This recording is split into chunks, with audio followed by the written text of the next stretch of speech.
pris l'exemple de trois opposants. J'ai commencé par Martin Fayoulou. Je dis, mais il n'a jamais reconnu les résultats des dernières élections. Comment est-ce qu'il acceptera ma main tendue?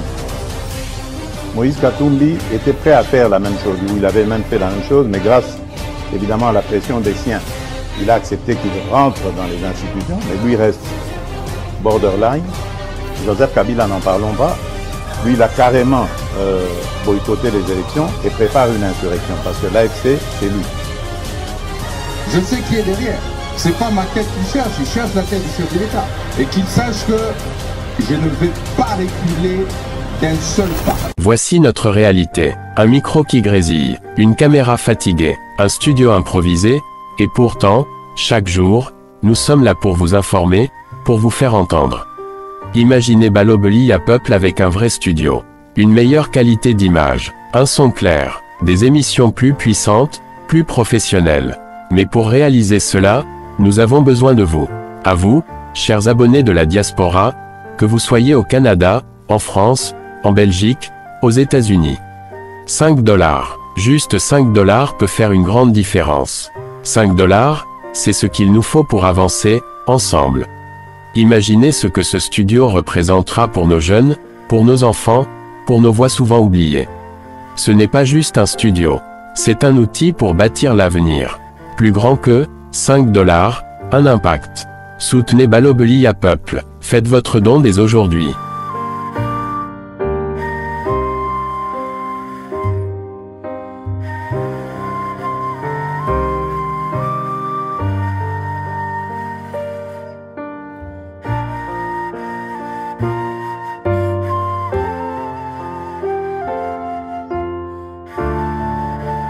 Mesdames et messieurs, très heureux de vous retrouver dans le cadre de notre émission Tolobela Ekolo. Merci Nabino.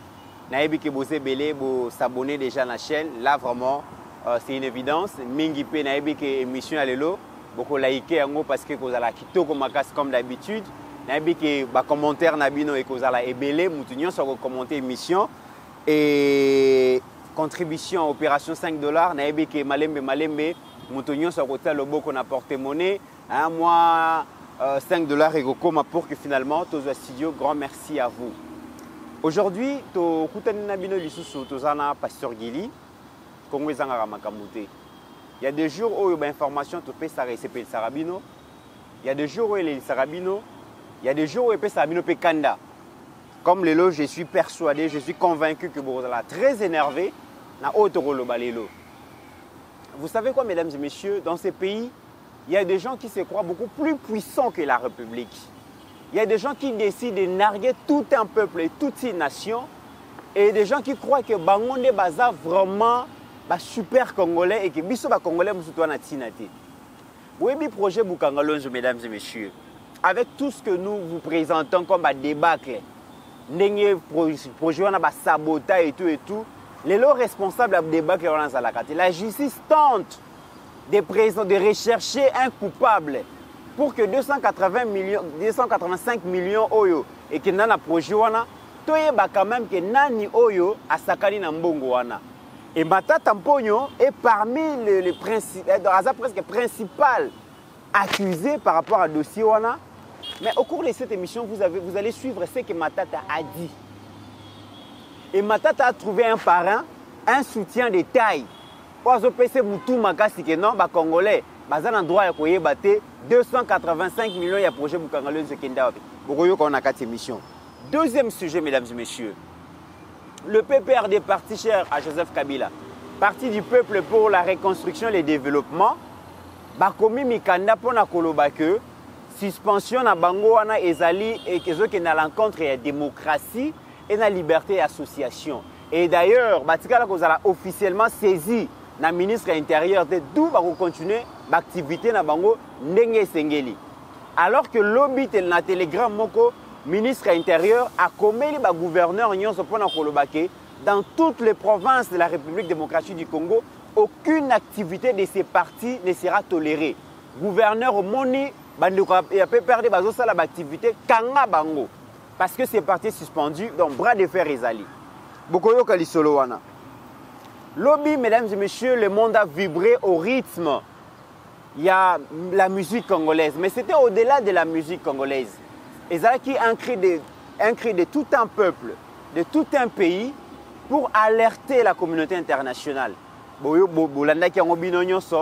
Et le point fort, c'est qui témoignage, il y a des victimes, mais aussi projection, il y a des conséquences. Aujourd'hui, nous avons compris qu'au-delà des polémiques entre les artistes et musiciens, les artistes et comédiens, ceux qui sont unis dans l'unité, ceux qui vont vivre l'unité dans la diversité, la musique peut porter la voix de la République démocratique du Congo au sommet du monde et nous pouvons nous faire attendre à travers nos artistes. Et Yokana Kilobi, Toyoka Kitata Cardinal, il y a 2-3 jours, à l'Obaki, que les Congolais ne doivent pas seulement être identifiés à la musique, la danse. Mais c'est ce qui identifié dans le bon, interpréter qui va lobby, on dirait, Tata Cardinal a une importance aux musiques que jouer dans la nation. Oui, biso ba congolais et Sengeli puis entre autres choses à identifier la musique congolaise. Cette partie, mon invité Pasteur Guili, il va donner cette importance. Il va nous dire comment est-ce que le Zaïre a été reconnu mondialement grâce à ses dignes fils au Bazalaki ba musiciens. On en parle dans cette émission. Le gouverneur Daniel Bumba, mesdames et messieurs, a décidé finalement il y a qu'à détruire, il y a qu'à démolir la construction anarchique nyonso ezali bongo tout au long du fleuve Congo.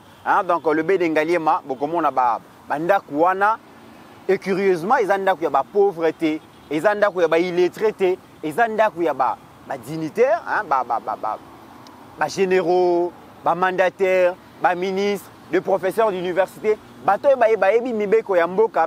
quand même, on construit plus de ce qu'il a construit. On en parle dans cette émission. Merci à Steve Condé pour la réalisation de cette émission. Pasteur Guili, bienvenue. Merci beaucoup, des comites. Merci. Na bande konyon so balobeli a Peuple Télévision, vraiment en tout cas, baza hyper motivé na chaîne na bango, on a photoloba. 66K donc c'est-à-dire 66 000 abonnés dans espace à 7 mois, c'est du jamais vu. Donc merci et le baranango présent chez Kito Mouchachino que nous saluons avec respect dans le plateau et Bandekoba continue encore. Ndeko Mitterrand évidemment à l'Obaka yo s'abonner mais faire abonner encore 5 personnes. Voilà. Nangambu na yo pour me que ça abisso bien. Ça bien. Tozana pour ça avant le 12 octobre. Je crois le 12 septembre. Avant le 12 septembre, tous les cas plus de 100 cas. Et vraiment c'est notre souhait. Non seulement tous les cas plus de 100 cas, mais tout le monde libanda, tout la place ya malonga. Merci. Na bande konyonso oyo bozo pesa biso ba $5. Merci aussi na bandeko nyonso bolaki biso toze la fin du mois toyebi ke mutu nyonso afivaka na programme na ye. En tout cas Pasteur Guili Ndeko Mitterrand fin du mois na rotinda par nanga. Merci Nabino Nzambe abatela tozo zela Ndeko Mitalobaki dernièrement place c'est Zwamaki mais tozo zela kaka peut-être mikolo yo to ke neto finaliser pe bokomona ndenge to ko améliorer mais musala vraiment Nzamba batela bino Nzamba batela bandeko nyonso bazana biso de partout oyo bazo liker oyo bazo partager oyo bazo aimer ba vidéo na biso et aussi biso bien et ces derniers temps aussi toza reconnaissant ndenge bozo accompagner biso très bien na ba commentaire na bino ndenge aussi quand même que no bozo accompagner biso na makambo ebele ça nous fait tellement du bien na musala oyo to sala Ndeko Mitterrand avant na tombela mbotama elamu na moko abandeko ou bien na tombela ye et les anniversaires na Abigail Kaniki Mbombo oyo azo fêter mbotama na elelo HDE wana zola kisa photo na ye Abigail Ani Kaniki Abigail Mbombo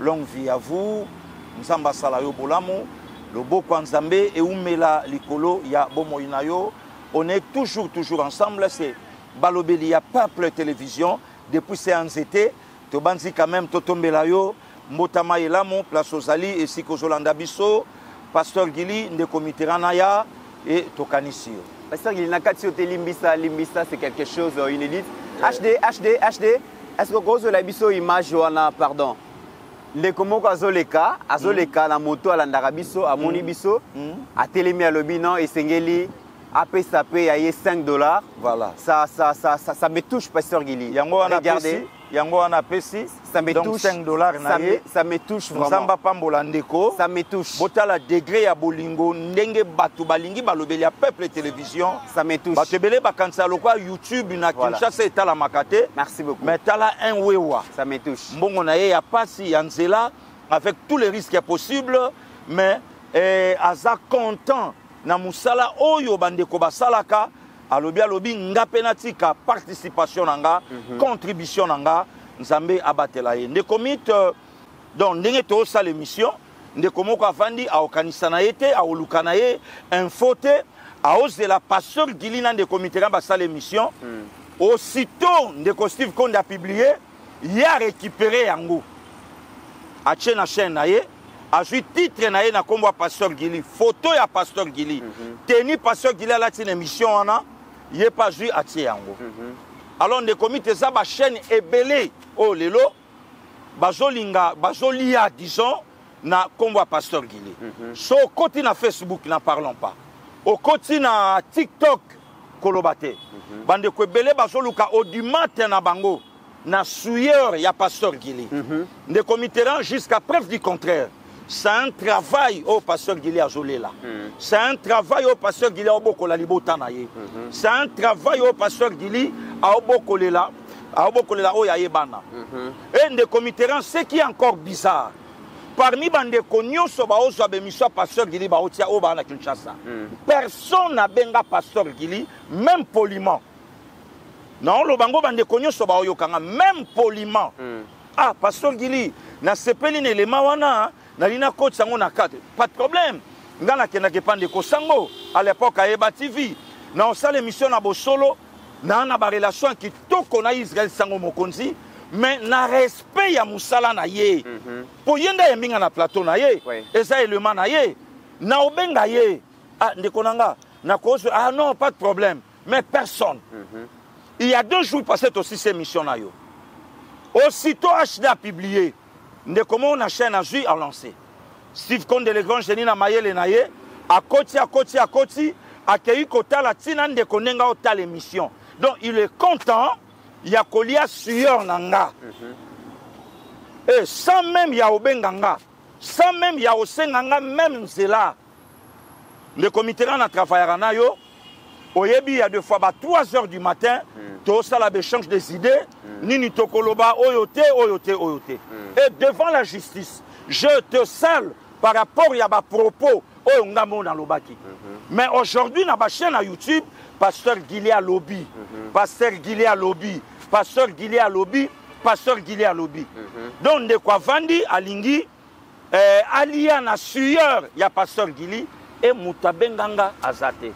Les commits à partir de l'émission Oyo, que personne ne m'appelle aussi, à partir de l'émission Oyo, gestionnaire ya chaîne, balobeli à peuple télévision, j'ai ma responsabilité dans bango à main. Très bien. Oyo ba osala, mutumo pa benganga te kendeko, to vie to muninga, po obenganga pété. Très bien. Donc au préféré ka ozwa ba élément nanga, o lakisi et coach yombongo po passer gilia punda ya pemi, ya talamaka. Yeso ochelo ngina yo che titre na ye ochelo le manaye atala maka nangana fixé bandeko batala ke musala o to salaka non seulement d'abord mboka mais tilelo ni pasteur ni de committeran mutu moko na zui e bonga mon côté au fin du mois to zwaka donc yango nde to futela ba loyer yango nde to liasko tangu yo lingi ozwa élément ya pasteur Gili o le kisango même na respect benga. Tu as combien de communicateurs? Tu as communicateurs dernièrement. Une affaire à plus de 700 communicateurs. Tu as ébélé.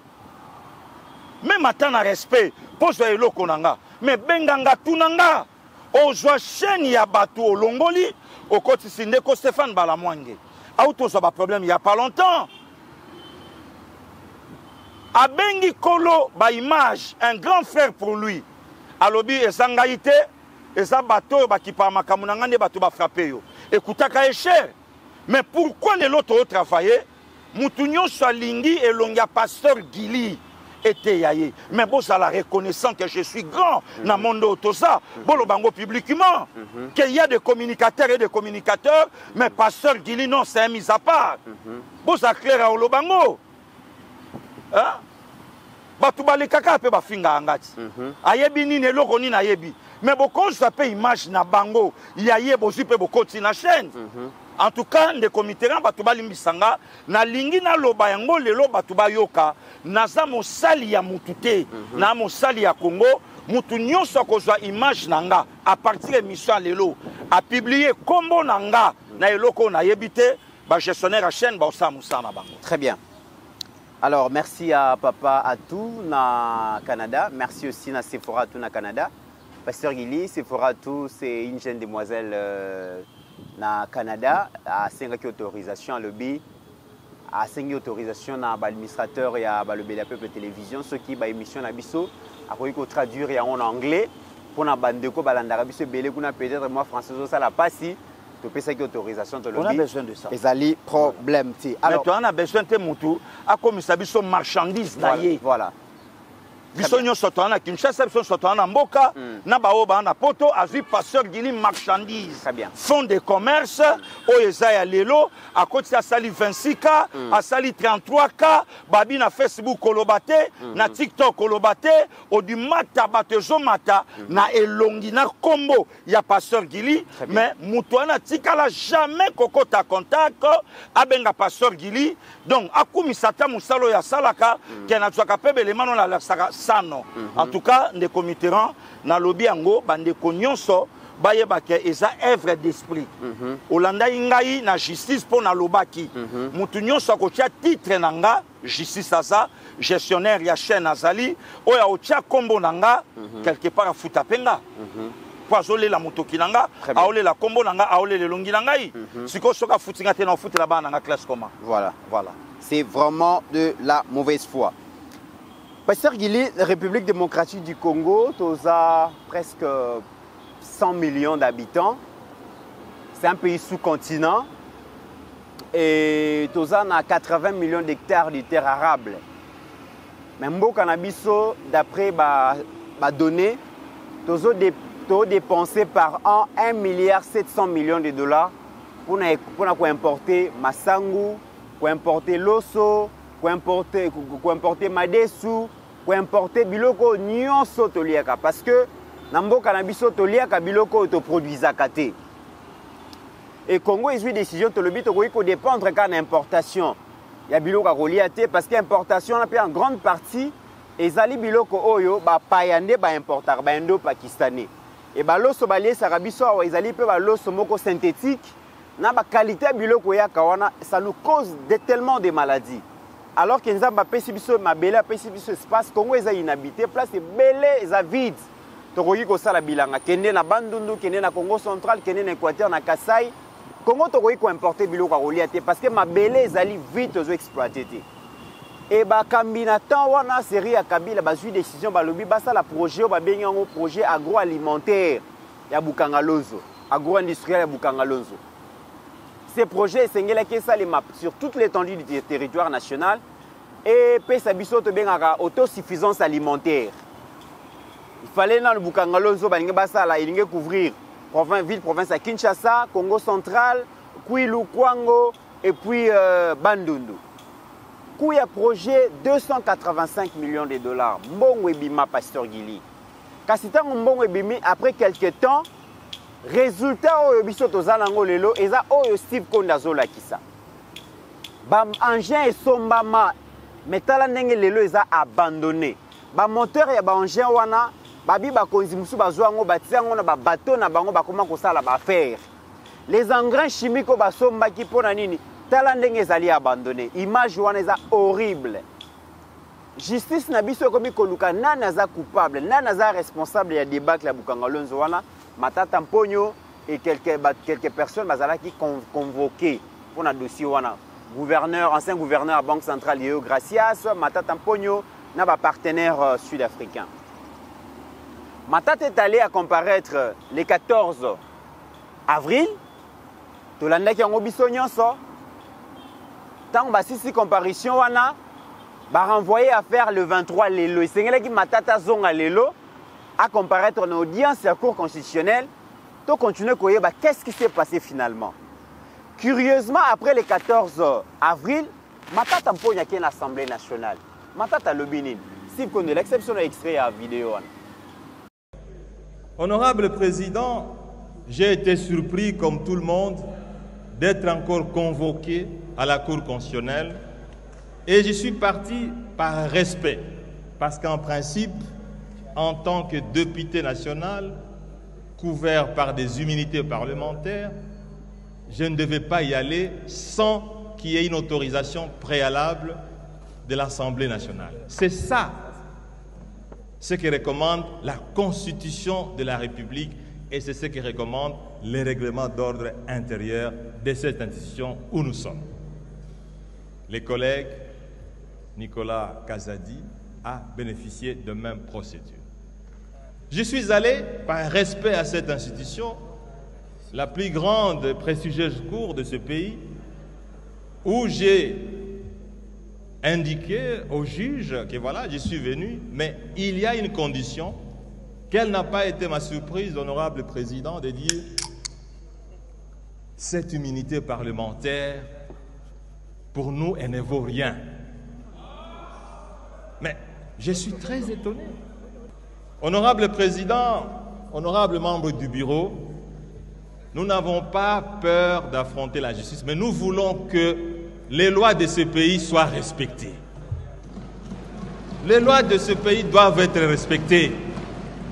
Si la Cour constitutionnelle a besoin d'attendre un député, un parlementaire, elle n'a qu'à suivre ce que prescrit la Constitution et ce que prescrit le règlement d'ordre intérieur. Il faut que les lois du pays soient respectées. La Constitution n'a pas de couleur politique. Le règlement d'ordre intérieur n'a pas de couleur politique. Merci, honorable Matata. Je dois rappeler à l'auguste Assemblée qu'à son temps, quand le procureur général près la Cour de cassation m'avait saisi sur le cas de Nicolas Kazadi, vous avez, vous, honorable député, autorisé que le procureur général près la Cour de cassation puisse faire ses enquêtes, son instruction, mais qui a abouti à un non-lieu. Alors, je me demande pourquoi nos amis de la Cour constitutionnelle n'ont pas procédé de la même façon, qui régularise la situation et la plénière va apprécier. Surtout que ici, comme vous le savez, pour Nicolas Kazadi, comme je l'avais fait à son temps pour Nemwanda Semi d'heureuse mémoire, il ne suffit pas seulement de demander la levée de l'immunité d'un député pour l'obtenir. Il faut motiver. Le bureau doit quand même avoir des matières à donner à la plénière pour examiner en toute objectivité pourquoi on veut lever l'immunité. C'est très important. Dans le cadre de la collaboration interinstitutionnelle, nous attendons donc une correspondance de la Cour constitutionnelle. Ceci vaut aussi pour les autres députés qui sont l'objet de tracasseries. Pasteur Gili, Matata Koluka soutien, Koluka solidarité, Koluka réconfort, et pas ba père naé ba députés nationaux, oyo qui n'est président de l'Assemblée nationale à lobby. Après déclaration à Kamere, Steve Azola Kisabino, correspondance oyo Matata Komeli, président de la Cour constitutionnelle, Papa Kamuleta.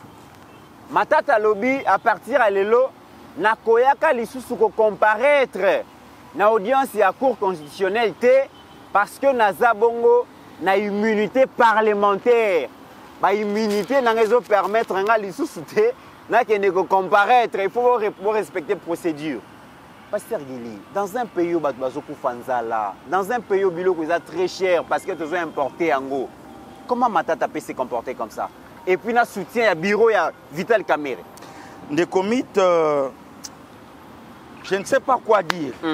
Naïbi eloko tolobate, mais du moins il y a des Congolais et Congolais oyo baochola biso et ça peut na misusu oyo ton copancure na bango ensemble.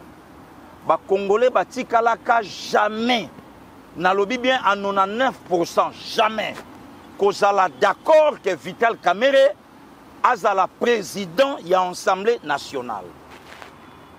Puisque avant Vital Kamerhe azala président de l'Assemblée nationale, aouti ko fouté tant que VPM ya économie. Aouti ko mela pe mandé batina baloba. Na lobi bien a fouté. Oyo kaka ndenge ba coach balobaka l'ombre de lui-même na gouvernement. Vital a eu VPM en charge économie. Vital a leki apesi délai. Oyo dollar et okita. Batou na lelo Vital Kamerhe dollar et kitaka. Professeur économie mais a fouté na ministère économie. Oh. Le comité là, na oloba makambo yo, il faut batou ba respecter pe procédure. Parce que il y a fingité. Ba Congolais batikala jamais kozala d'accord na Vital Kamerhe. Jamais, na lobi bien jamais. Le comité là na na élection il y a 2011. Ah parce que Guilo Zongi encore m'embêter les caté. Po boye ba nani azanani lelo. OK. IDP ça aucune élection. Vital Kamerhe a outi fraîchement Kolongwa soi-disant Kolongwa na INC na non Kolongwa pour aya ko créer INC na ye na opposition. Vital a outi na Kabila. Solo ya Kabila nano esili été. Vital a binga fona comme président na 2011. Oh Vital a pas mouiller ba Congolais. A freiné Papa Etienne Tshisekedi Mulumba. Papa Etienne a lobby mais non. S'il n'y a pas moyen, tout ça va close nenge salaka, tout ça la force moko, Vital Kamerhe a obligé na Papa Etienne. Mi signalé déjà décret que aux la première ministre nanga en cas de baclose. Les comités là, oyebi lelo et ça a passé, lelo. Toké, ba pourcentage au Kabila Joseph Azwaka en 2011. Na oyo Papa Etienne Azwaka, na oyo Vital Azwaka. Ce qui Vital na Papa Etienne, Vital andima ke asalié na Papa Etienne, ne Papa Etienne a koufa président de la République. Kamerhe avait refusé à Boyi, à Binga. Or, les lots Kamerhe atikala jamais kozala opposant. Farouche ya Kabila, exemple ka lelo pour na kota de comité nani akoyi kola kisanga na chaîne moko. Kamerhe a condamné Kagame, Kamerhe a condamné Kabila, Boye na monoko. Ils ont toujours ma phrase moro douce. C'est son nos frères. Le comité nani akola kisanga, on va rester ensemble. Fief natal ya Kamerhe lelo. Wazalendo FARDC a obunda na Rwanda na fief natal ya Kamerhe. Nana kola sanga vidéo. Vital Kamerhe tant que président de l'Assemblée nationale. À ça pour accompagner na ba propre frère na ye. Yamakila. Exact. Kamerhe n'a jamais été vrai avec les chefs de l'État. Notre ami, notre frère qui sombe, Azolo Bango plusieurs fois dans le plateau à télé. Ndeko Eliezer Tamboué, honorable, que je salue avec respect. Aleki na tribune, na plateau, non pas na plateau, na nani, pour parler na likambo basango. Honorable président Katie Maloba.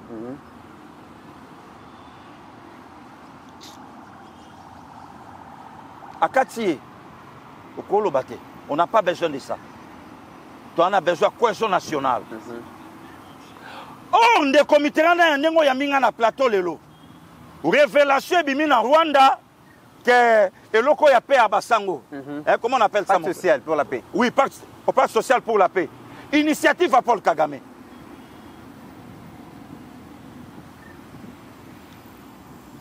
Congo n'a pas de problème. Des comités.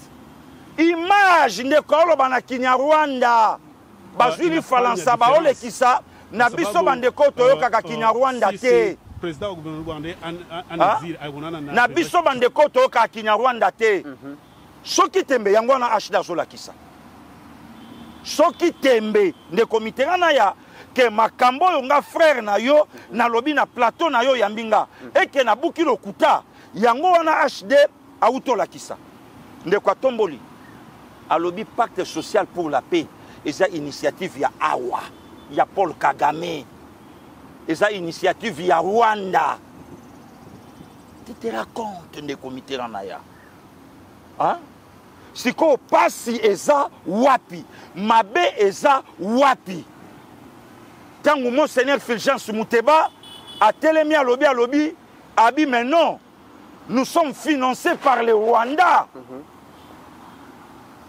Or un Rwandais aza clair ya koloba que eza œuvre ya Paul Kagame. Honorable président à Longoli de Eliezer Abizonga. Problème à matata eye de Mitterrand. Na ebite so bato ba osala na ngai d'accord mais na ebi koyebi.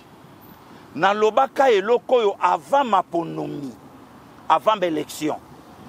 Est-ce qu'il n'y a pas moyen bato yo nyonso ba kombo na bango etangami na makambo ya moibi na mboka tolobi teke bazami ibi mais ba kombo na bango etangami ah ndeko Mitterrand kombo na etangama kine loko boyi est-ce qu'il n'y a pas moyen ba suspendre nanu ndeko wana posa la député justice à l'andela comme ça toyeba voilà le résultat aujourd'hui matata Eli ya Maniema yo wana lobi matata wa la kabiso ko uta na Guinée que de demain déjà je rentre vite au pays pour naya na expliquer justice est comme instrumentalisé matata depuis zonga depuis Guinée Conakry tilelo matata bina okendete matata na Maniema asali blague na bande konanga ya Maniema matata obi manaji bande ko Maniema bakangi babi ko kendete to na posa na yo awa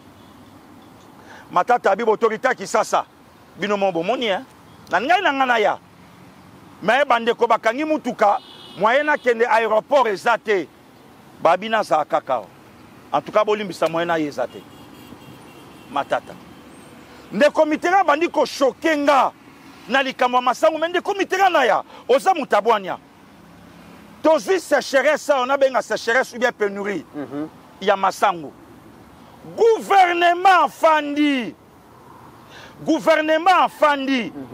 Yemokambi lobeli a lobi non il n'y a pas moyen wana vital caméra en économie matata zocho la gouvernement l'actuel président de l'Assemblée nationale a en économie matata Fandi a lobi n'époque nanga ne comité na bato ba osaka na mboko yo ou sote mboko eza ya bango to eza ya bango te un des comités ou soit eza ya bango to eza ya bango te baby sabiso matata abi bazo kelanga zuwa po nyonso oyo nga matata na bandai ko simba e banda okende ka liboso matata simba Congo Airways ba vie koma kama matata simba eloko boye ekenda matata simba boye mais gouvernement a mandaté plus de 11 ministres. Seigneur, merci. Et Zangana Moutou Zongi. Nakata 11 ministres, un chef de délégation, l'actuel président de l'Assemblée nationale. Puisqu'il y a un tala qui fait PM en charge économique de comité Ranaya. On s'est rappelé. Baké Zambi, Baké Afrique du Sud. Oluka Masango. Matata Telemi. Matata Lati chemise à Pembe. Bacha LGB na rouge. Matata bi n'époque à Matata. Est-ce que na masangu boke ko luka na mboka bapaya masangu mais n'époque na ngai matata bino moko boyebi on de comité na ya si matata ocho la gouvernement n'a pas en charge économie le lot président de l'Assemblée nationale gouvernement et bimisa 5 millions de dollars américains. Matata koti projet nini ba stade municipaux.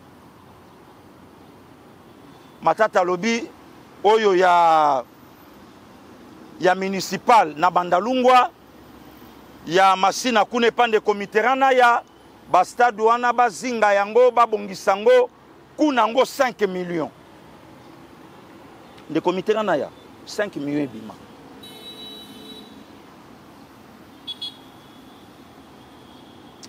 De comités.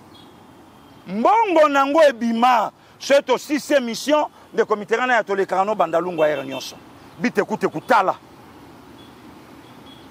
Bite kute kutala awa. Na stade municipal. Na kata stade municipal. Oh, stade na biso wana ezalaka nango polele. Ya nanga mukulu abetana na BCBG na ye. Maison mère abetana na BCBG na ye.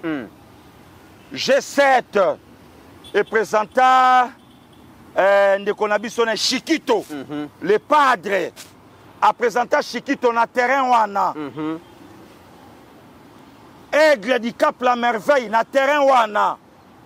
Ndeko miti alai nango polele to bande na biso ko vanda ba kermesse ezobetama. Matata luki place à kolia mbongo pour na chantier. Oh, mikolo yo bord moko na fleuve kuna bord a bien. Soko sombi kota fleuve wana rozanoka na malile bali. La reuta wapi. La Likonda. Monsieur le Président, tant que le patron exécutif, tant que patron exécutif, vraiment j'ai un projet. Si la Kabila peut banda côté na ba copie ya kolia pour Kabila solingo lia boko tsayi na copie. Oh, président. Monsieur Machacha, quel projet? Mais non, monsieur le président de la République, écoutez, Matata comme ici, Kabila sportif. Ah oui, tu sais que vous êtes le premier sportif. Vraiment, tu es le premier sportif de la République. J'ai appris même chez le président Laurent Désiré Kabila et Maman Sifa. Et tu jouais très très bien les ballons à l'âge de 7, 8, 10, 14 ans. Hein, voilà. Ah, Kabila, Matata a s'informé. Mais maintenant, Machacha, tu fais quoi? Ah, puis j'ai un projet, monsieur le président. Il faut réhabiliter tout au plus 5 stades municipaux de Kinshasa. Mais monsieur Machacha, c'est une bonne idée. Ça coûte combien? Bon, pour moi, avec 1 million, ça paie à l'eux. 1 million chez Chopé, mais tu 25 millions. Le comité rana zo biso bosembe. Matata yana 5. Te matata yana 1. Na 1. Ba ebise métier 25. Na 25, 20 que na famille à 3 personnes. 4 matata tient na poche, 1 million et bimi ma Elia 1000 p. Donc la République des maquettes zaki bongo. Parce qu'il faut signaler que Kabila vraiment na côté ba maquette Congo et Tongama. Ba yeba ki yeba bandai kolia ye bongo. Congo et Tongama na ba maquette. De comité 5 millions et bima. Tout na président assemblée. Sokolingi matata kendete pour na Bukangalonzo. Bongo ba stade municipaux wapi yango.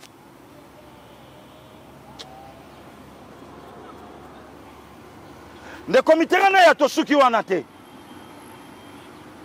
Depuis Beljatonga, ba école na biso, depuis 1960, ba école nyon sezana étendue à République, et ça moins de 1000. Moins de 1000 écoles. Na étendu Mobimba République depuis 1960. Gouvernement ya Matata Bimisi 685 millions de dollars américains. Construction à 1000 écoles. Quel investissement des comités. Il y a long terme. 685 millions de dollars américains. Gouvernement Bimisi. Le comité Ranaya. Ngana yo toaba na kin. Batambu sabiso na commune moko ya Kisasa. École moko Matata Tonga. Nazala ya kosutuka mukomsu na Hollanda Top Congo. Ndeko nanga Chéri Kambundi na papa Christian na pe bangombote. Bazwa ancien gouverneur ya ville. Ya André. Ancien gouverneur à lobby nani kinwani na yebite ke nga moko na Tonga 300 écoles. Ah on a Kinshasa. Ndé komiti. Place na pesa ka muku wa bongo réseau. Ya nanga Félix Oise quoi. ke bazolo bakabela inga bambongo yango bambongo yango basoka kinga ngo na kati mabenga 5 ngana yeba donc na osutukaka na ocha loboko na poche mbongo ebimi mais mutachele nga ngo na yebite wapi ata école moko ya Kimbuta donc Kinshasa ozaka mibale ya biso bayi peuple na ya bango bakozi po na comprendre raté de comité na Congo ngo ezaka mibale ya bango na ya biso siko o bango basala kiza Congo na bango de comité na Congo na biso to mona kango te des questions nga na continuer ka kotuna est-ce que réellement toza ya kolamuka to sa l'émission ou bien to sa l'émission na se ya ndoto ou miso na biso ya babola nde mona ka malamu te ya bango batambongo nde mona ka makambo zole kisasa ndenge kisasa eza tuna kinwa moko na commune o yaza peut-être que moka ko komelanga bilongwa yo pe passer gili motema mabeleki awa biso na Kimbanseke to na 5 écoles matata atonga awa biso na Maluku to nango 2 awa na ngilingili to nango na Kasavubu to nango donc achuda lelo soki ayeki sasa à part l'école privée ya mutu achuda bosa na social te place Holanda nga ebike social ala na kwa ngilingili nelengesa Holandi ba ipenene bayipenene oye ko kata so bayipenene oye koma na ba Saint-Pédis garçon na Saint-Pédis fille yango na kazatilo na ngilingi makanda batikalo sala bord musuta yango oneza mais 685 millions ebima donc des comitéran 285 millions oyo matata ponyo lobi a okendete eza kutu elokote matata ponyo na période na ye locataire matata ponyo na période na ye locataire na primature de comiteran république a kanga 10 grands projets na 10 grands projets n'importe à matata et puis ça va 5 milliards quelque chose de francs congolais de comiteran na ya des dollars américains 5 milliards 5 na lobi bien 5 milliards du grand projet il y a Augustin matata ponyo du grand projet le comité n'a évité ce qui manque et se réalisa. Aujourd'hui, le comité, c'est normal. Président ensemble faut à protéger. Matata bina okendepe exilté na okima pete na zana binoa. Mais kunande na okete. Na soutien à Vital Kamerhe, président Assemblée nationale, na ba membre bureau. Non, c'est normal. Ce babi va bouger wana déjà makele le sebima qui sur les soilifone.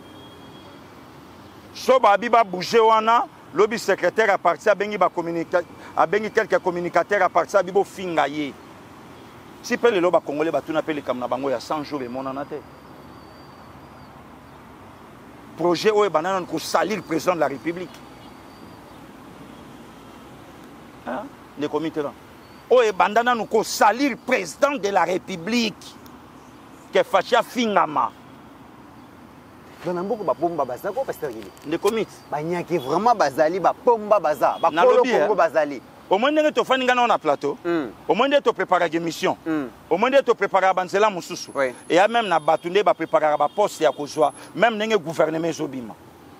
Mais tu yo ma bunda ma foza na justice pour nga mutu na yo na amuté yo ma.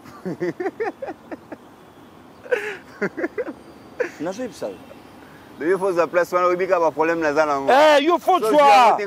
Mais tu na soutenir, on a ti na soutenir yo. Na opesa ba paquet ya malonga.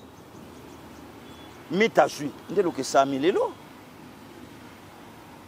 donc ba pesi matata maloba babi matata Nicolas lokola keite yo po kendete ngape na obatela yo lokola Nicolas keite yo po kendete mais Nicolas Kazadi Njuji justice s'est déclaré homme libre avec de preuves à l'appui. Nicolas Nassima Moukongo Balak, c'est une campagne de diabolisation.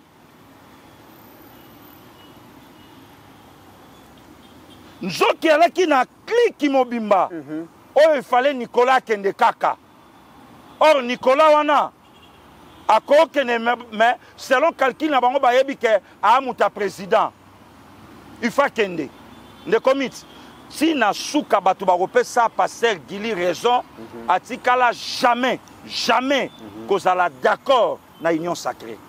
Cette histoire est immunité parlementaire où yango pasteur Gili to monaka ba politiciens congolais bazara prêt à kobomana pona ba siège nga funa sala kaka député national parce que place na Gérard Kiwana na yiba kimbongo ya l'état soki naza député te bakozwa nga na facilité et sengeli na c'est blindé na immunité parlementaire. Le comité na tu sais quoi?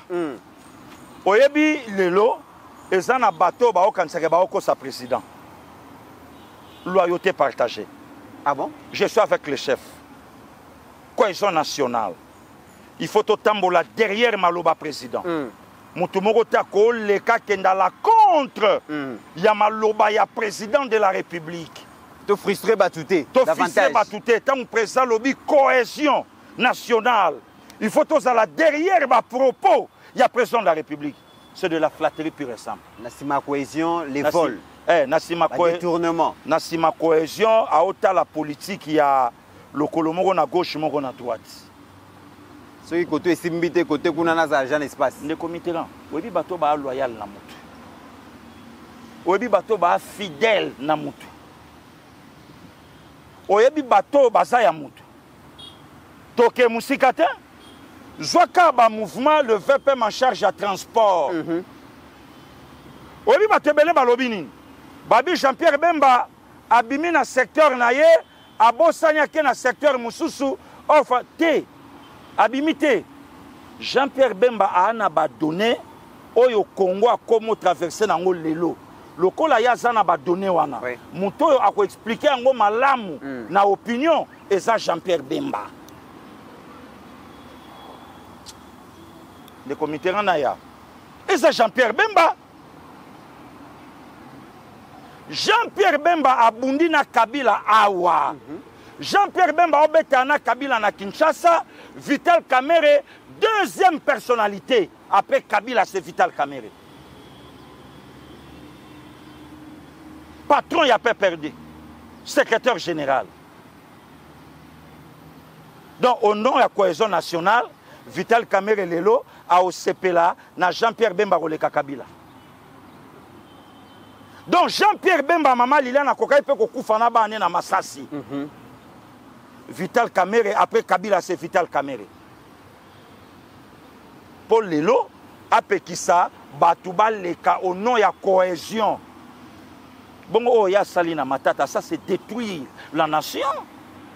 Si comme bon, ba papier, oh, ya Zoluka, qui a ensemble zangi ba papier. Mouta 285 millions à Zawana. Mouta 685 millions à Zawana. Mouta 5 millions de dollars américains à Zawana. Mouta y a autant de millions à Zawana. Ba papier sont ba maté. Ozolo bailo mon mikolo le comité là na ya. Ozolo bailo mon mikolo pasteur Guilé que ceux qui tozo koka ko punir batouté na mboka oyo muta ko banga te. Donc ceux qui lelo muta zo 285 millions au-delà na yango abimeli bino pomba alobi muta ko ko juger azate. Ça veut dire que pasteur Guilé batou bazana administration ba ko yi pour le bapé bon le gros exemple ça Matata ceux qui Matata a eu 285 millions. Balandeli était, si on a eu 100 000 $, on a occupé un zate. Si on a eu 50 000, on a occupé un zate. Si on a eu 10 000, on a occupé un zate. Ce qui est là, présent ensemble à Kangamika na mo cohésion nationale. Pourquoi pas Kangami pe na mo état de droit? Voilà. État de droit. Prôné par le chef de l'État, président de la République, Félix Antoine Tshisekedi Tshilombo. Pourquoi pas Kangami pe un état de droit? Donc, le comité, il y a parlement wana. Le lopé tokoloba. Et bon, donc, il y a un parlement, il y a un frappeur. Solidarité dans le mal. Solidarité dans le mal. Donc, le lopé de comité, il y a un tokoloba. Il y a un parlement, il y a un embrouillement. Avantage à peuple, dans le parlement wana. Et ça, il y a un côté. Pour na langila balobaka mbisa banda kopola na mutu. Si le roi mutu est poli. Bon, on se totolia comment? Mutu est poli. Nous se totolia comment?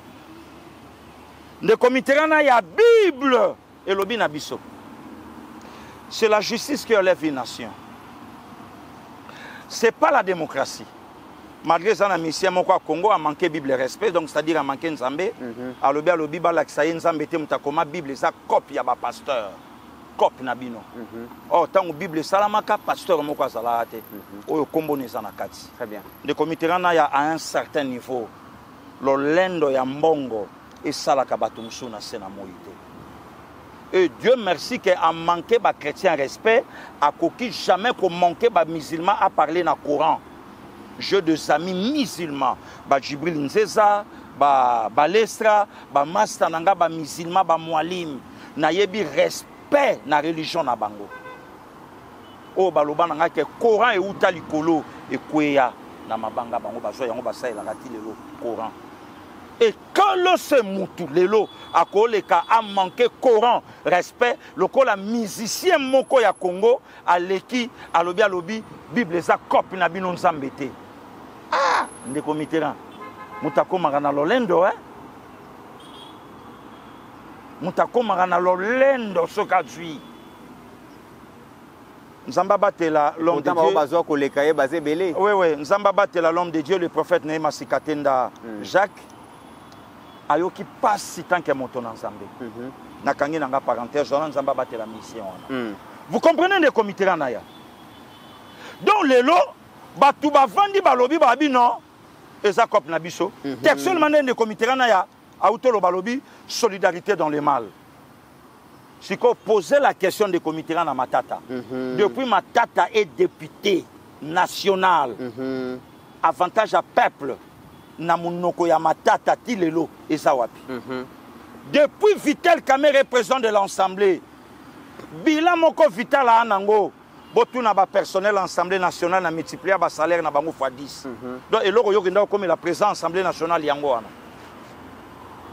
Et dans d'autres informations, Pasteur Guili, le procureur général près la Cour constitutionnelle a déclaré en plein procès que Abiba propos nyonso Vital Kamerhe a lobby que Matata ya ko comparaître té et ça fabulation qui n'existe que na mutu ya Kamerhe. Donc eza droité.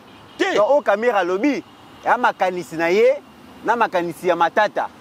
Donc le droit va se dire par rapport à ces dossiers et Dieudonné Kamuleta, le procureur, a lobby et sengeli vérité parce que mbongo wana ezali mbongo ya l'État et mbongo ya ba Congolais et que ba Congolais bazana droit ya koyeba mbongo wana ki wapi malembe pasteur yito ke ni na crise institutionnelle. Non, des comités entre Kamerhe et le procureur. Moi j'ai comme impression Kamerhe a mis chaque à la place, il y a un super Congolais. Il n'y a pas un Congolais où il y a un intelligent qui a Vital Kamerhe. Il n'y a pas aussi un Congolais où il y a un Congolais le quoi Vital Kamerhe. Donc il y a une crise institutionnelle, l'icolo et Matata Mponyo. Non, Vital Kamerhe. On a si quoi poussé même président à dissoudre le Parlement.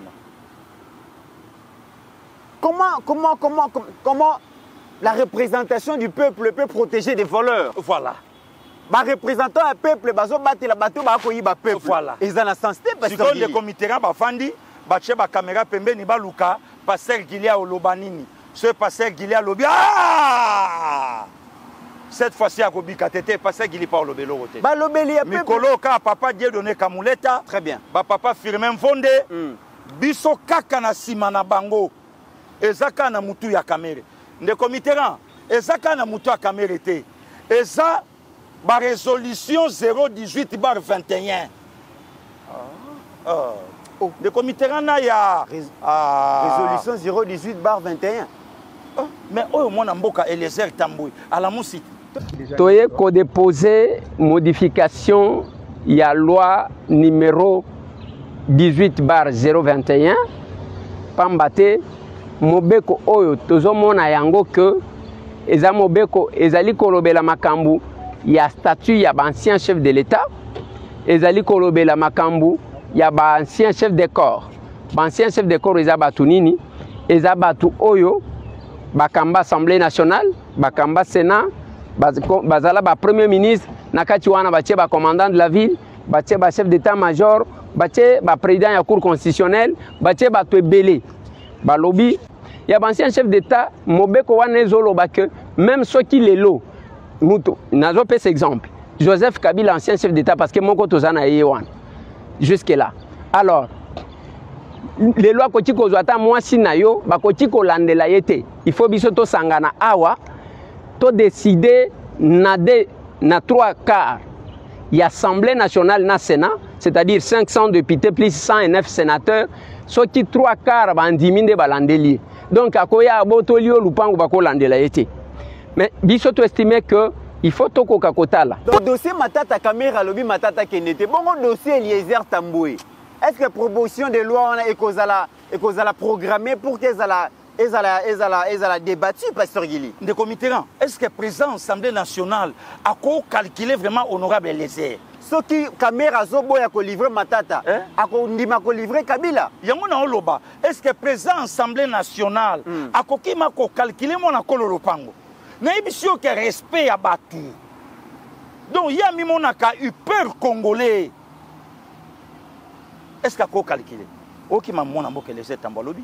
Ngai moko na justice de comité na ya. Po ba kote sa yo na kati. Balobi nini? Il y a des résolutions na parlement. Oh yo justice a ko tenir même pas compte. Il y a des propos utilisés par un député surtout dans l'hémicycle. Donc Pasteur Guili. Makambo honorable président Lobaki pour na quoi on a et tombaki. En tout cas bako juger pour nangote. Bako tout n'a même pas. Kasio Lobaki et tombaki te. Kasio Lobaki te. Bako ki atako tout n'a été. Bako ki atako lobana yata ité. Donc yuna yebo zandenge mon côté ba congolais. Mais pour na ko joie voix baké na coin oyo lelo peuple wana zonyo kuama. Peuple wana zo souffrir de comité. Il y a des vidéos mususu Ashda opia biso nzela te to laksango. Makambo ele kana est oba osaba ndeko na biso na est. Mais ana bandeko musu ya est afandi awa aomela maya malili asape na kata ba institution oh nyonso ele kakune taliete mais pour na voix mais pour na ko voter ye pour na ko memaye na parlement na keye pa ya ndeko oyo lelo Rwanda zo beta fimbu oh lelo Rwanda ozo ksame message même ya soutien même ya réconfort pas na bango ezate po ba ndenge moko na yete ya ngona ebisio de comité. Est-ce que honorable président a coquille vraiment ko calculer honorable Eliezer Tamboué? Il est qui est pas naïe? Très bien. Parce qu'on est comité naya. Si aujourd'hui Matata protégé par honorable président, vous pensez réellement que Babiloko Oyo, ministre de la Justice Kosamu Tambasengi, pour le Kana Parlement, et quoi il y en a Parlement? Est-ce que le Parlement au fond de là? Na Matata to c'est la trop. Na Matata kota président ko kuya. Nanani na vital na caméra. Na caméra kota président ko bamba manase. Na caméra ba congolais ba comprendre que Fachi aza distrait par caméra. Na caméra ba congolais msu ba ko kanisa ke eza cop na bango. Na caméra ba tumsu ba ko lo ba ke Fachi donc azalaka na mot à dire te et pas caméra. Très bien. Ce qui caméra alongoli Eliezer na plateau makambo Eliezer a oloba eza oyo ba congolais ba ozela pona basang abi olongwa wana. Tu en as besoin de cohésion. Mais pour 285 millions, Matata Okende peut-être on a besoin de cohésion. Et vous pensez pour balongola salaire, il y a un ancien chef de corps de comité Oyopé Vital Ana Kati, il y a un ancien chef de corps. Neba olongola tala do na caméra na parlement. Acheter l'andela kabamo et ya okoma suko bengano aloba imabe. Donc ce qui mention moko salamité et que ba député ba quoi sa bureau wana et loko moko ko sala bénéfique pour na peuple congolais et aux alaté de commission kana ebisayo. Parce que Guiline de comité naya c'est que bino bolia bien yango bobundela mboka wana de comité total ngana yo bali tala tangu tobimaka tokendaka koluka ba place ota ba match na bekala to sala l'aise yo kasi li foot na biso ezalaka nini et ça ka résultat équipe ngana okumisa ndeko pianga très bien nde yangona am na ngai ko sepela ele ezimbongo elali na kimia ne komiti yo kati ba tebele lelo ba olobela Congo ba olia nini na Congo ezaka souci na ye Congo na yezwa paix. Ebele bana poto bana bafia ba bien. Baboti kuna basoe banda kukuna. Akovanda nepe kuna tia kufi ba ope ba kufi kuna ba okunda bango. Mais regarde ezaka a mato ezaka a pona nini. Mboka na ye. Siko mboka na ye to vanda lelo. Vital a komi ganga film. Matata livré na miso ba congolais. Abina okendete. Na sous protection. Il y a présent Assemblée nationale. Na immunité parlementaire. Na immunité nanga. Donc na oyate il faut vous protéger. Réaction il y a papa Dieu donné Kamuleta. Abi makambwana ezana kata bongo ya Kamere. Donc aujourd'hui Kamere c'est un danger pour notre pays.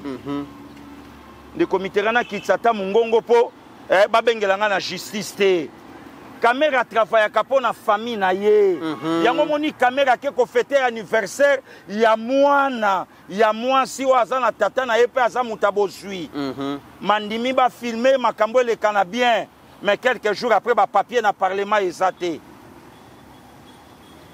Yango moni kamera ndimi ala tsa moi si chenette a olo ya malonga. Mais na parlement ba papier ezate. Voilà, le comité là. Donc, biso mahamba guerre ou on a biso. Non, on n'a pas besoin de ça. Biso to ana posa Congo na biso évoluer. Tu sais que déjà bunda lelo bitumba. Oya koti na ba anali ya mboka oyo. To ana biso na besoin ba discuter le quoi ba caméra na banani ou soit mbongo na biso à continuer ou soit ba lever ba immunité na ye wana ou soit ba quoi ici bureau wana na président pa quoi ba che bureau mususu ou soit résolution ce qui 18/21 ou bien 018 je ne sais pas quoi et les cahiers quota potoeba muta de comité na continuer koloba moi na mboka les airs tambo moi na kololo pangwa lobi yango il y a des lois au député ko zo même moi si na yo ba otuna yete question na tuna kabatu na mboka o député bala moi si abatute député joa moi si amutute député cha moi si amutuna ndakute parce qu'on de comité na ba résolution au faut au peuple congolais faut battre la lobby yango wana. Voilà, Kamere. Très bien. Kamere ne changera pas. Très bien.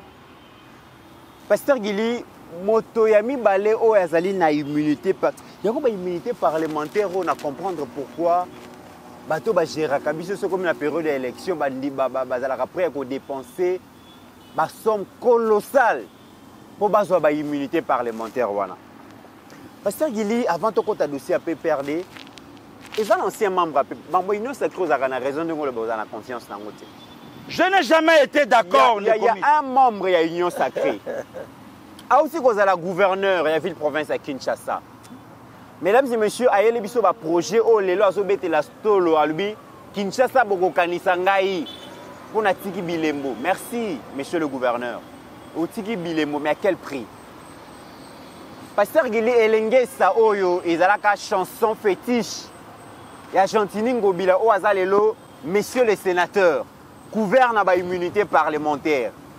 Et l'Engesa est la longueur, il y a 6,7 km. Batonga est 6,7 km. Pasteur, il a coûté combien? Combien de 24 millions de dollars. Ça veut dire que le kilomètre manquant est coûté presque 3 500 000 dollars. Il y a mis balé marché central. Zando amunene oyo babeteli biso tolo balobi zando oyo batongi bongo 80 000 étalages biso toyebi bongo 600 magasins lokuta zando ezana 12 000 étalages eza 80 000 te eza moins de 600 magasins. Pasteur Gili kuya zando oyo etongami lelo na ville province à Kinshasa eza déjà 90 millions de dollars projet wana. Donc 90 millions de dollars qui peut être zando avec 80 000 étalages. Mais batongeli biso zando na 90 millions de dollars ou écoutez bongo bongo na 12 000 étalages. Et si li nanuté batu batonga zando basengeli sous gouverneur Daniel Bumba abakisela bango 11 millions de dollars pour parachever ba travaux. Question nazomitu na Pasteur Gili.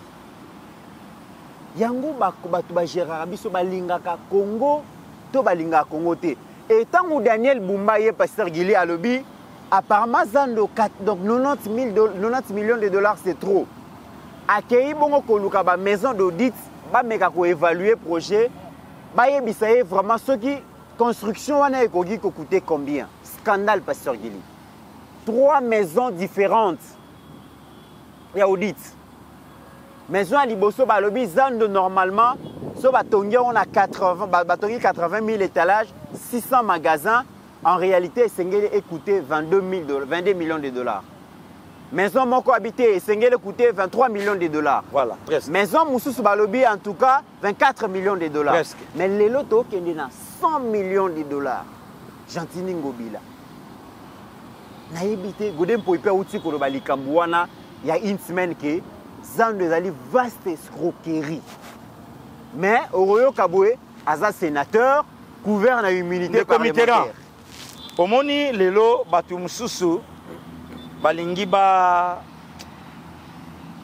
soito sengi HD na yebi ko prépara ki yango ezali babi misela biso vidéo oyo inspecteur général à finance apesaka biso délai o zande aussi la lelo esila silate parce que ça a crédibilité ça puis na opinion silate hein. Et IGF a wapi na de ces andos. IGF a kotata. IGF a wapi na de un projet qui est censé le coût le plus cher, le coût le plus élevé. Un projet qui est censé coûter 24 millions de dollars. Le loto qui est 100 millions de dollars. Tia kotate. Kunate. Kuna makila. Akotate. Akotate. C'est quand même grave. C'est grave, Pasteur Guy. On joue avec l'argent du contribuable congolais. Ndekomits, na lobi ke mesalinge tapesa to salengo émission. Aloba na biso zandu d'ici décembre, je crois 2023. C'est 2023 et 2024, mais je crois 2023. Tout le canal vidéo, pardon, pour toute la précision. Achetez. L'acception en vidéo. Que bako accélérer les travaux au plus tard au mois de novembre marché central et Kofungwama. Oyazali Kosala Aveni Elengesa société Adi Construction après Sibiso assurance que Aveni Elengesa et Kofungwama déjà dans un mois réception provisoire nango ko salama et dans 2 mois réception définitive nango ko salama batu ya monga fula bakozo Avenir Elengesa sans problème pour na kokoma na ville. Oyo azali kosala avenir qui kwiti à s'excuser réunion wana ezali reporté pour na vendredi. Alors voilà Pasteur Gili donc vidéo yangwana inspecteur général des finances alobara normalement esengeli ba livrer Zandowana le 30 novembre 2023. Mais les lotos Zabongo le 23 avril 2025 donc une année et demie. Rien. Makambo yango yango to lobate. On dirait batu mususu ba na monopole balobela ba misusu bango ba kolobela bangote. Là monsieur l'inspecteur siko tuna le longo bilabima sain et sauf Zande sila. Or Zande ninga ko sila à l'époque yangobila gouverneur. Voilà. Selon le programme Obasala qui n'a rapport rendu par monsieur l'inspecteur monsieur Gilles Alingete. Solo bibongo mabe? Hein? Soko lobi bongo mabe babengi mutu ba pese 100 francs babi finga yeko babengi basai babi finga yeko yako simba ete donc solo lobi bongo mabe lelo Gentilien azotambola homme libre na lobi te bakanga ye mais lelo Daniel Bumba c'est comme ta comme payer prix c'est Bumba bakinois na bakinois ba yebike Zanda Mounene et Zana dimension boye autant de magasins, table, patati patata. En réalité, des comités, dans un technicien. Yo kasko likambwe. Na technicien. Étalage eza 12 000 mais ba c'est la po ba côté na Zando. 80 000. 80 000. Siko muta ofinga malobi président de la République. Oh likambo Zando wana. Un matin, président Sakita wana, maman Nicole Wacha. Madame Fanny Bomandeke et bala misatu bakita wana na Zando nde mutemema ka ba makambo etindaka même na président de la République donc des comités moni justice à Congo lelo il faut to soutenir yango inspection générale batu mususu bo crier sur bango ba musubo cha mungongo na se Et qu'on s'appelle en amongo. Et qu'on s'appelle en amongo. Ah bon? Le loup ne se mange jamais. Ah bon? Ah bon, c'est quoi? Le 30 novembre 2023, on a commenté. Ouais, ils sont. Et puis, la surfacturation au marché central. Un projet à 24 millions, donc on a 100 millions les autres kende. Voilà. Si quoi, bakanisa ki bumba yuma na bango. Bakanisa ki bumba yuma na bango. Ah, comme à jeune, toye bise boto sala close na mutuboye. Escali 11 millions complétés. Or, Bumba peut mon acquis, combattant PIDPS après tout. Oui, que de ces marchés centraux, les bombes retardement. Des comités en aya. Joie Kobanda, quoi y a les destins. Ngana mon secteur, ngana mon angoto. Joie Kobanda, quoi y a les destins. Tu au comme na bypass. Oui. Au Tolobango, 6,7 km. 6,7 km. 24 millions de dollars. 24 millions de dollars américains. Si ko confusion kota na mutu. Batu musu ya makala ya bumbu selemba ou baebi ke mutu asala nzela on a Gentini Ngobila. Mais il y a le bagazaï, non? Babetelinga lisolo ya gouverneur moko ya olo mami balobi nyonso ezo sala makuna. A obete la population n'a rien à voir avec le président de la République. Nde baebi singa gouverneur a olo mami. Babi nyonso ezo sala makuna. Donc pour la population baebi que c'est lui. Un kabiliste Yamakila. Sikoyo a contaminé la population et à côté wana. De même na bande kwa makala bamsu baeba ike boro Ngobila. Kutu batu balé na boule ba pesa ngo kombo boulevard Ngobila. Ngobila lié là ba projet hein. Tala Kabila anabana. Kabila anabana. Dans le système Kabila est resté. Ngobila union sacrée mais bayena Ngobila a koti gouverneur FCC abimi gouverneur ya ville kin union sacrée na ebisi yo ne comiteran théâtre sala makana politique à Congo. Ngobila koti gouverneur akena kingakati ko remercier président de la République mais Ngobila bimi non a koti gouverneur bake kingakati ko remercier autorité morale Ngobila bimi tout le monde place à qui remercier le président de la République. Comme Mekaotuna te l'ami ya chef. Bavanda na chef na poto.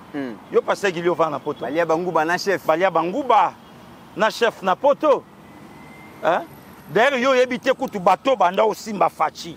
Kasi bango bilati. Bon chef fachi mto atinde ya détour da sur facture ba projet. Bateau banda aussi mba fachi na poto. Bango bilati. Eh petit nanga, bo soutenir Fatine, bo soutenir, ba pirier bazala, Bangobila. Voilà le résultat aujourd'hui. Et maintenant, Moutaza Aïe, c'est le président de la République. Voilà, c'est Fachi. Et dossier marché au Egozala scandale. De comité na yebisaki yo, na Congo on si longtemps. Bato bakosa la vraie prison té. Que bakateli songolo 3 ans. Il y a eu malade ya kana période ya kei makala. Mais banda abima na kenda osala check-up te bata l'accord ndenge mbuyaka ye na prison siko ndenge nini. Bonne santé. On si longtemps bato ba osala vraie prison te. Bato ba obanga ko tia maboko na nzungu te. Oyebi tanto banda kokola biso okoli na ba mama oyo batanga ima ba classe mingi te comme ma mère. Mais ba idike biso nde komitera mupaya ye na ndaku na bino ndaku ya papa na bino mama na bino a servir ye mabaluki na sima mukongwa mupaya ndenge ashdaza na mama Pascaline alobi te misuka atali bino elasike bobima or mupaya obenga bino a omekisa bino mukie mais mama baluki kana sima mukongo atomboli yango bongo yo tikala na salon bongo yo fongola munoko mupaya kotselo ka olia oya ndaku na bino apesa yo lia ah bo seka bien nasi mupaya okome pa na yete ko betama oyo go betama nde komiteran mama siko koloba bia gili na moni yo zotonda te baochela osko biloko ya bato ebele mama balamba pour na famille mobimba mama benga giliaka aobeto te aopesa ngo na gentil lia yo moko otali biloko otali na nde bapeseleli yo olobi ya bapesenga biloko ya malonga te ba problème mais lia naza nzala te oluka kolia mais lia yo so omoni mopaya ye na ndaku okota ovanda su libanda te okota obima lia sikoyo eloko il faut justice ya mboka na biso esala bapoliticien ya Congo yango wana centre nganda elongwa deuxième prison soki centre nganda alaki deuxième prison nde kutinu akenda kuna kala centre nganda elongwa deuxième prison makala ezala makala prison ezala prison pavillon réservé aux indisciplinés sous ordre national ou prison okeyo vandi on si longtemps ba osala ngote ya mibale ne comité ranaya on si longtemps justice a mboka nanga et ko saisir ba bien ya muto yo acha maboko na ye na misolo ya mboka lokwa ba matata bukanga lonzo monana te ma université na ye monana basimba nano université okomona matata kolela université koleka bukanga lonzo OK pour sérieux makasi université za ya ye université za ya famille na ye université za ya ye eza ya ye donc des committérants les loyo on si longtemps ba bien ya bato wana ba ko saisir yango te to banda ko vivre scénario o to vivre lelo très bien yango wana. Alors pasteur Gili na document Ngobila a défié même présidence de la République. Très bien. Na betelio ba maman Nicole Boacha je crois ba maman Fanny Bomandeke ba kitaka na Zandu. IGF aloba na biso ti le 30 novembre 2025 après 23, yango 23. Ah voilà 2023 après yango communiqué monsieur Tskala olekate mais joa ba kombo ya batu mususu oye kotaki na actualité ba biso ba passer Gili totomba ba victime po il fallait loba olobite poani. Très bien. Na document au pasteur Gili déjà toujours na dossier à Hôtel Les Villes. Hôtel Les Villes Daniel Bumba lobi faut ko buka ba que de ngaliema ba be de ngaliema oignon so batongi pasteur Gili Steve Konazo la kisa banda ko etongami awa eza ba konzi bato bana ba mbongo ba officier armé la police ba mandataire ba ministre ba ancien ministre wana to ba lisusu te eza na kimbanse ke eza na masina eza na kanluka oyo batu batanga mingi te batu baza mayele te na fingi bandeko na biso wana te mais ndenge batu bakanisaka mais awa sikoyo ezali des intellectuels qui ont géré ces pays qui ont eu beaucoup d'argent bazalaka na ba avocat ya famille mais bake quand même kosomba place o esengelaki kosomba te tout au long ya fleuve Congo so babuki yango wana bakoloba enayoki kutu balobi ba place wana nyonso ezali ya ancien famille présidentielle mutatekela batu wana to ene mutazotonga babiloko wana so babuki yango bakoloba acharnement ndeko Mitterrand naya la loi est dure mais c'est la loi mobeko etiama oyebi na 12e rue industriel bandeko bavanda na 12e rue industriel babetelinga lisolo babi pasteur Gili en face ya boulangerie d'abord on a le kamba boulangerie oui. Un ancien ministre ya sport c'est un pasteur aussi atonganda ku akanga caniveau donc de comité naya mbule ko beta muke yo leka na 12e rue liboso ya ndaku ya ancien ministre ya sport ancien président ya club mais pasteur mais ya longwa wana atikala biso ba dégâts atikala ba locataire bande kwa 12e rue ba benginga o mekate pasteur Gili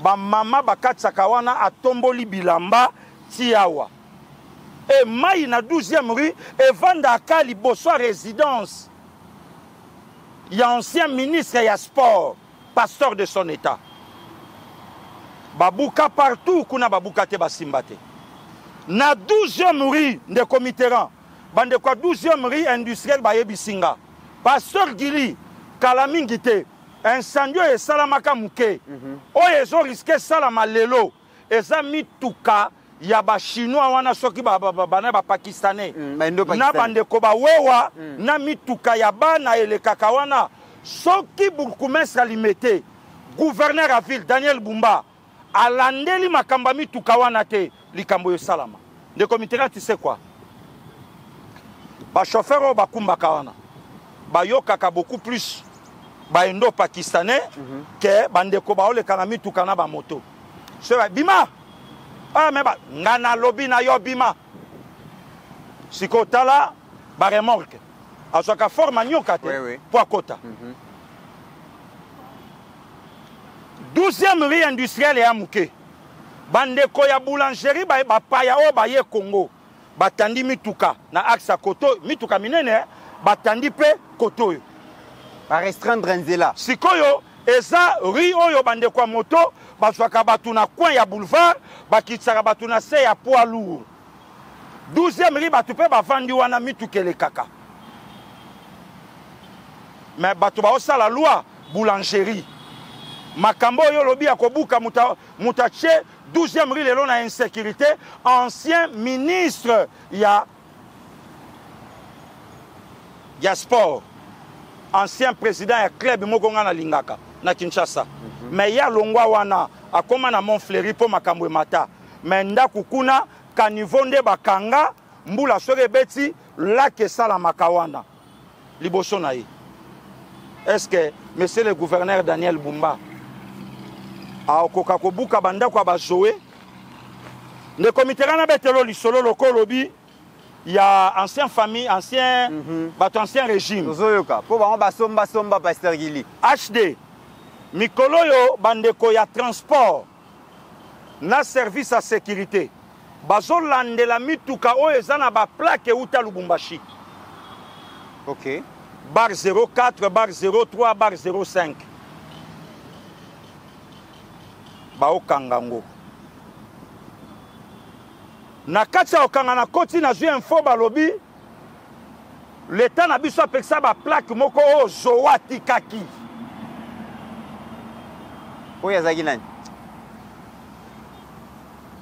po zoya azalaki nani fala kota ba plaque ndeko miti ezaka ndenge olobi donc tala makeno batu bafandi maboye ndeko Mitterrand ya batu bafandi bayokani bakaboli Congo 3 personnes oyo azwi ba passeport oyo azwi ba passeport oyo azwi ba plaque mituka oyo azwi eloko boye mais Kabila alobi il faut nazonga ndeko Mitterrand ya nga na ko encourager monsieur le gouverneur Daniel Bumba. J'espère que vous avez courage wana ya kobuka ba biloko wana nyoso. Azana soutien ya ba kinoise na ba kinois. Ana soutien wana parce que toyoka zoya somba presque 5200 ketch à kotisa ngwa. Oh, na lobby nani aya na kota ya mituka ya Dubai na Kinshasa. OK.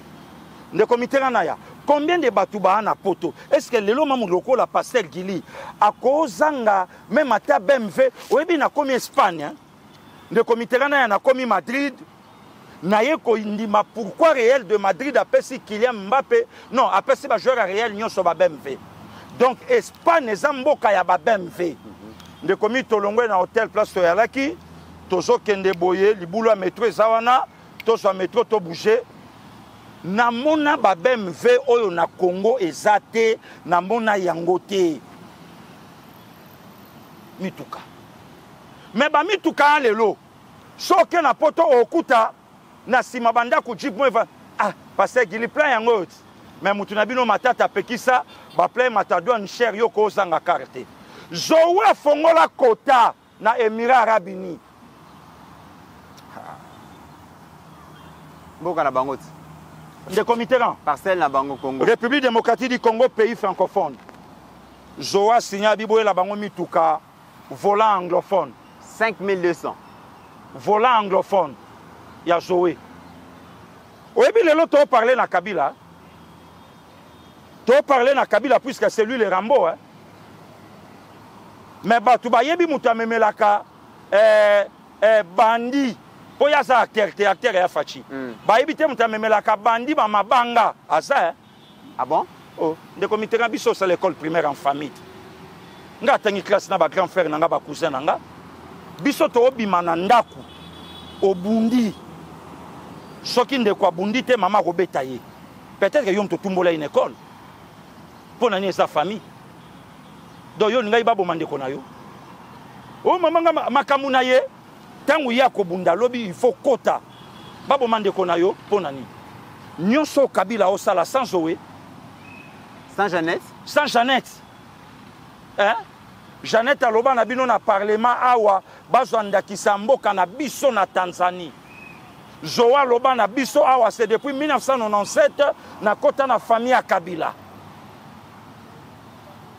hein de comité il y a des choses à faire na Mbokoyo batika Daniel Abuka il y a des maisons à vérifier il y a des hôpitaux peut-être que ça va mbongo ou ta peine ba surfacturation ba projet to zo le comité là bi peut ba mbongo ou ta ba détournement to lobela na lobi ngo na conditionnel na bien mal qui ne profite jamais c'est le bukana na lobi ngo na conditionnel peut-être ba hôpitaux bino bomoni kaka ba maladie baza a hôpital a to ko tate nzoka mukolo ande ba yana ndezala akuna il y a des entrepôts de comité na Kinshasa il faut qu'on vérifie yango ko fouiller yango mambe salama awa tala mitukanine e opéra que sala ba coup na Kinshasa n'est-ce pas baketch siko soki yemo ko Zoé 5200 ketch otoyebi parce qu'on a 5200 ketch est-ce que Zoé a se contenter na ba $20 à soir combien de ketch sala ba coup combien de ketch sala ba cop combien de ketch et kinambaka oye landaka bato kangi bango et kinape bango combien de ketch combien de ketch yibaka ba ketch ya batu na Kisasa très bien hein? Combien de ketch yibaka ba ketch ya batu et comment combien donc des comités gouvernement na biso azala thermomètre été R moka tali non 36 ça va R moko yemo sous gouvernement matsaka biso tension 38,4 fièvre matin ndenga dégâts na moment où gouvernement Jacquemain Chabana Niati donc au sentiment population ce ko ba osela okoya koyoka tolali communiquer gouvernement lever mesure ah ngaye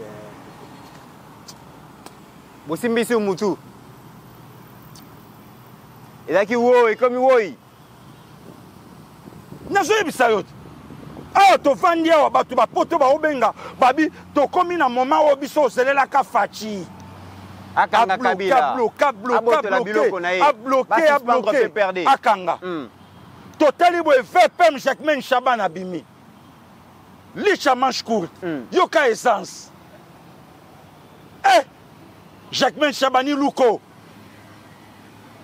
tobi makila ya bana Etienne yango yo bawelelaka te emonanaka boye pe perdre bozala nanu voilà alobi tobandaki déjà kolandela bango depuis toyebaki qu'ancien président de la République avec Jean Abaquintance na Rwanda abande déjà kobeta batu na Kigali trop batu babi ok de comité na tindelaki yo bavocat pe perdre basali communiquer Jacquemain abimi ayebisi bango vérité habito bandaki déjà toza ba preuve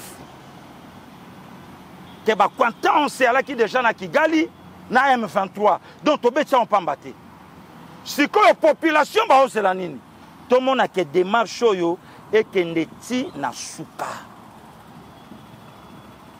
de comité batuwa na misatu Kabila Jeannette Zoé ba dangereux pour bango se bazali bande soko solo lina batu musu ba oyebisa yo Zoé azalaka mwana Jeannette wana za suba problème wana problème ni na lobi mabe ni de comité là soko solo lina batu musu ba oyebisa lobi ala mwana ya liboso soko yoki pe batu mususu ba oyebisa ba lobi Hippolyte na Zoé ba la maman mote na lobi no ba na histoire moko bizarre Tala, non, après 18 ans, tu comprends que donc, si ozomona Kabila Koti et pas Tabumbeki, Zoé Nasima, et qu'on appelle solo nenge la na bumama nanga, ya noko na banan kasiti. Nga noko nanga jola, tant on a yebisa ko na sala na obema. Oncle nanga mtajola. Mais moi na ne asuka ya nanga.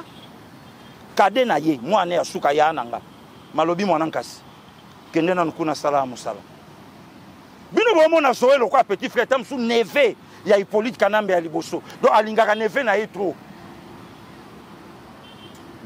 De committerant, ngana na petite sœur Abota, Mwana wa Nico, l'unique sœur na tikala na Eminouche.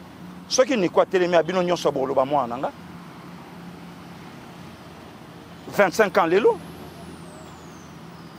Ce qui télémé à Mwana ngai, oui Mwana nga c'est mon neveu. Mais ce mouta mouni a moninga direct. Donc de committerant gouvernement a joie décision, comme on dit, responsable. Très bien. Donc, ce qui me sait le gouverneur à lobby à Obuka, Bouki, sans contenir, et loco Yamutu, place Yamutu, statut Yamutu, titre Yamutu, ne comité ya Babouki. Agent soutien peuple. Et permettre à lobby. Ce qui Moutou n'a parlé mal. Ah! Donc, monsieur le président, quand il est député, ah, les esprits finissent toujours par se rencontrer. Batoutani. Na président, quoi ici, loi et salami, allez, kende kuna, bimisambongo ya batu. Très bien. Donc, photo comme en République, il y a deux fois, il y a fou. S'il faut répondre, il y a fou. Très bien. Tout comme en République, tu es moutumoko boye, et le barabamongo, pourquoi ça, il y a zo fou là, yo, à quoi faut faire? Cohésion nationale. Cohésion nationale. Cohésion nationale au nom du président de la République. Mais nous on a cohésion. Ok. Nous on a cohésion. Moutassu kaye mutaye.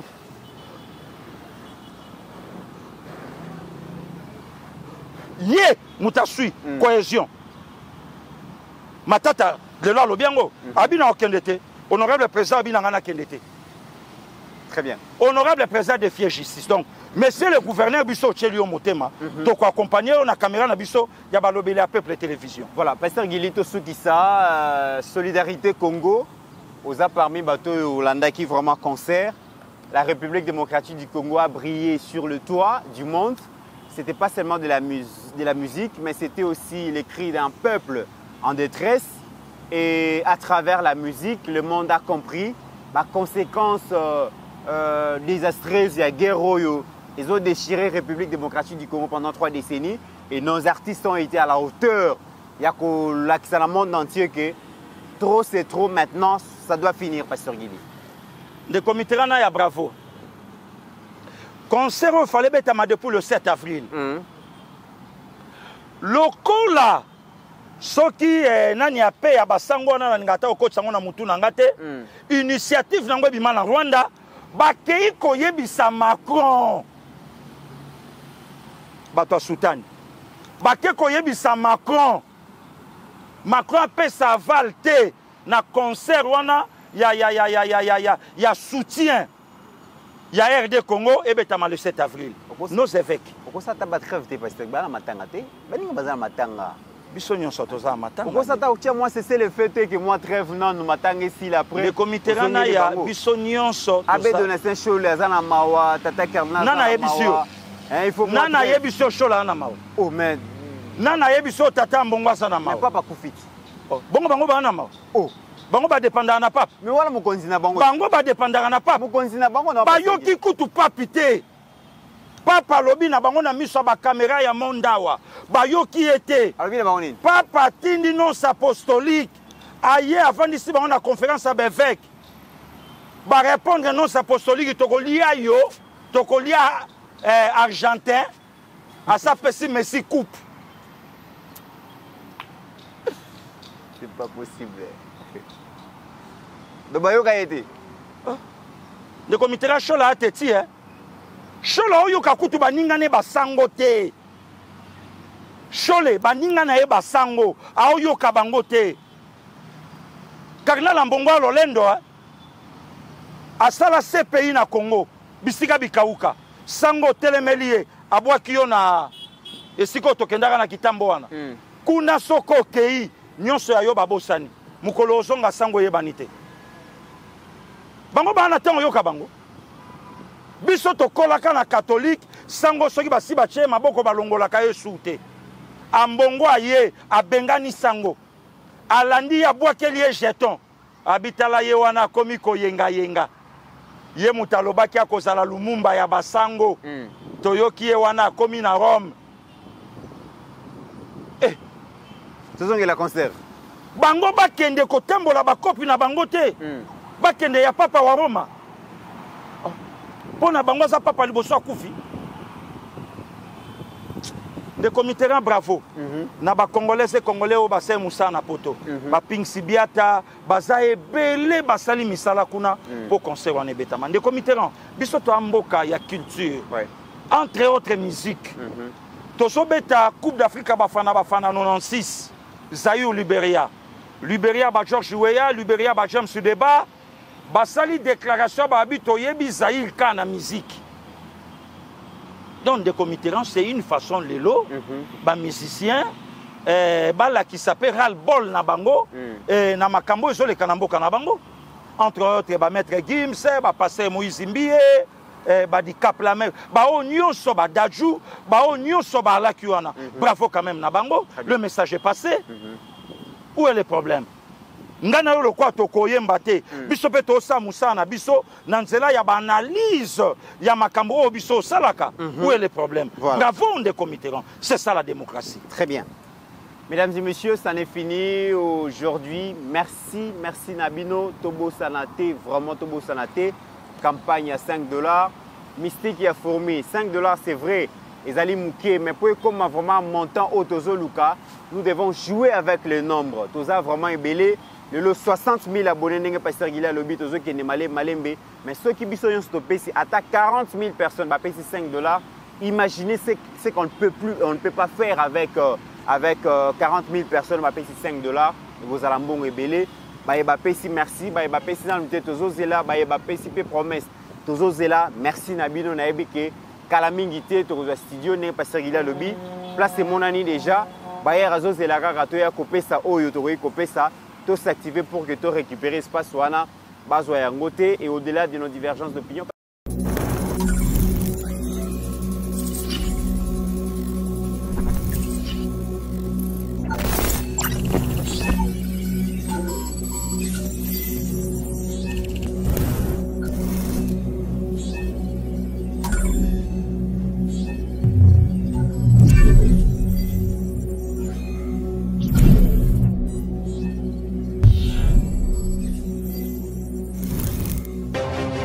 J'ai pris l'exemple de trois opposants. J'ai commencé par Martin Fayoulou. Je dis, mais il n'a jamais reconnu les résultats des dernières élections. Comment est-ce qu'il acceptera ma main tendue? Moïse Katumbi était prêt à faire la même chose. Il avait même fait la même chose, mais grâce évidemment à la pression des siens, il a accepté qu'il rentre dans les institutions, mais lui reste borderline. Joseph Kabila, n'en parlons pas. Lui, il a carrément boycotté les élections et prépare une insurrection parce que l'AFC, c'est lui. Je sais qui est derrière. C'est pas ma tête qu'il cherche, il cherche la tête du chef de l'État.